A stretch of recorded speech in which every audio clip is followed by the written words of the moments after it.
Sam dandelions के बीच खोया हुआ एक अजीब सी चीज पर ठोकर मार बैठा।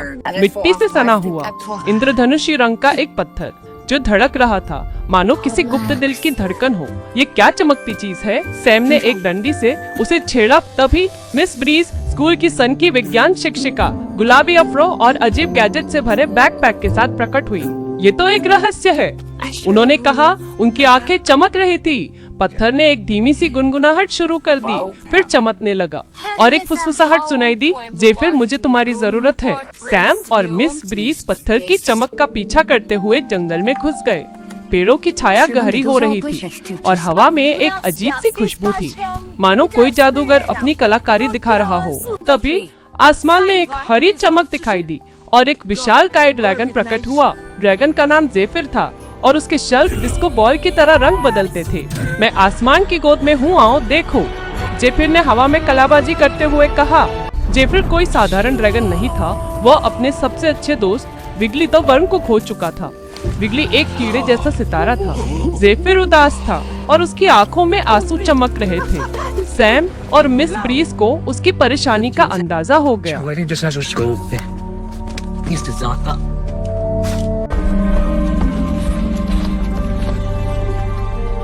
पत्थर की चमक और तेज हो गई, मानो किसी गुप्त रास्ते का संकेत दे रही हो। वे सितारों की कक्षा में पहुंच गए, जहां ग्रह एक कॉस्मिक ट्रैम्पोलिन पर मार्बल्स की तरह नाच रहे थे। तारे एक दूसरे से टकरा रहे थे और आकाश में रंगीन रोशनी फैल रही थी। तभी सैम की 8 साल की शरारती बहन लिली एक तैरते हुए झूला सेट पर सवार होकर प्रकट हुई। आसमान कांच से क्यों उछल रहा है? उसने चिल्लाते हुए कहा। जेफिर ने समझाया, तारे डोमिनोज है और मैं चेन हूँ। वे सब हंस पड़े। तभी उनकी नजर एक अजीब सी चीज पर पड़ी। विगली, एक कीड़े जैसा सितारा, एक गुरुत्वाकर्षण लूप में फंसा हुआ था। बहुत तेज गति से घूम रहा था। वह अपनी टोपी पकड़ने की कोशिश कर रहा था, लेकिन नाकाम था। पकड़ो, सैम ने चिल्लाते हुए कहा और मिस ब्रीज की जेब से एक रबर बैंड निकाल लिया। हम ब्रह्मांड में घूमकर उसे छुड़ाएंगे। लिली ट्विस्ट एंड शाउट गाने लगी और जेफिर बैकफ्लिप करने लगा। सैम ने रबर बैंड को सावधानी से घुमाया और विगली को लूप से बाहर निकालने की कोशिश की। यह एक मुश्किल काम था, लेकिन वे सब मिलकर कोशिश कर रहे थे। आखिरकार रबर बैंड ने विगली को पकड़ लिया और उसे सुरक्षित रूप से बाहर खींच लिया।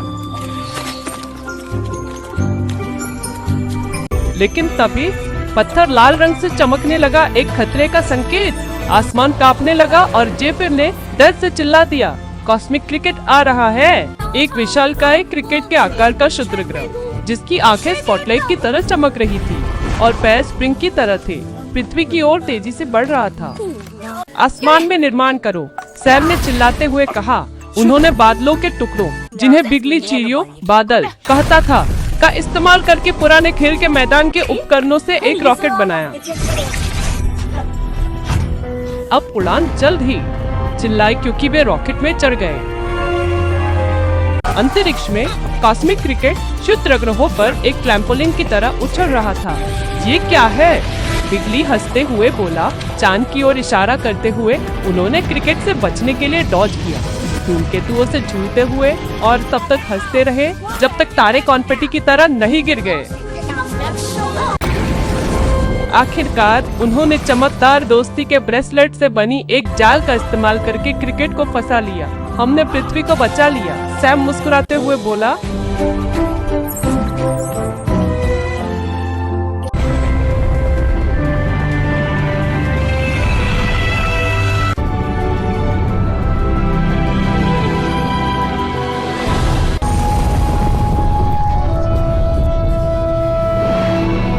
मैपलवुड के खेल के मैदान पर वापस मिस ब्रीज ने पत्थर को ऊपर उठाया। अब यह तारों की धूल से चमक रहा था। देखो, आसमान इंद्रधनुषी है, लिली चिल्लाई।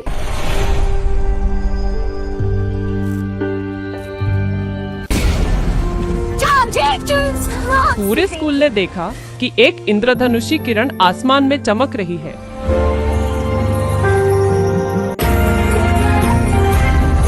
अगले दिन प्रिंसिपल ने घोषणा की, कॉस्मिक घटनाओं के कारण मेपलवुड कल्पना और आनंद के लिए एक नई छात्रवृत्ति प्राप्त करेगा। सैम, लिली और मिस ब्रीज को सितारों के आकार के पदक मिले और बिगली वह अब स्कूल के बगीचे में रहता है, जिसके सिर पर एक छोटा डिस्को बॉल है। पत्थर अभी भी चमक रहा है, लेकिन हर बार जब कोई हंसता है तो यह और भी ज्यादा चमकता है, क्योंकि आश्चर्य सिर्फ जादू नहीं है, यह दोस्ती, साहस और मूर्खता को वास्तविक बनाना है। लेकिन कहानी अभी खत्म नहीं हुई है। पत्थर की चमक में एक अजीब सी लय है, मानो वह किसी गुप्त संदेश को भेज रहा हो। और आसमान में एक नया सितारा दिखाई दे रहा है, जो पहले कभी नहीं देखा गया। क्या यह एक और रोमांच की शुरुआत है? सैम और लिली को एक अजीब सी अनुभूति हो रही है, मानो वे किसी बड़ी चीज का हिस्सा बनने वाले हैं। और मिस ब्रीज अपनी अजीब गैजेट्स के साथ हमेशा की तरह तैयार है, किसी भी चुनौती का सामना करने के लिए। लेकिन उन्हें नहीं पता कि आगे क्या होने वाला है। उन्हें नहीं पता कि वे किस रास्ते पर चलने वाले हैं। उन्हें बस इतना पता है कि उन्हें एक साथ रहना होगा और एक दूसरे का साथ देना होगा, क्योंकि दोस्ती ही सबसे बड़ी ताकत है। और कहानी जारी रहेगी।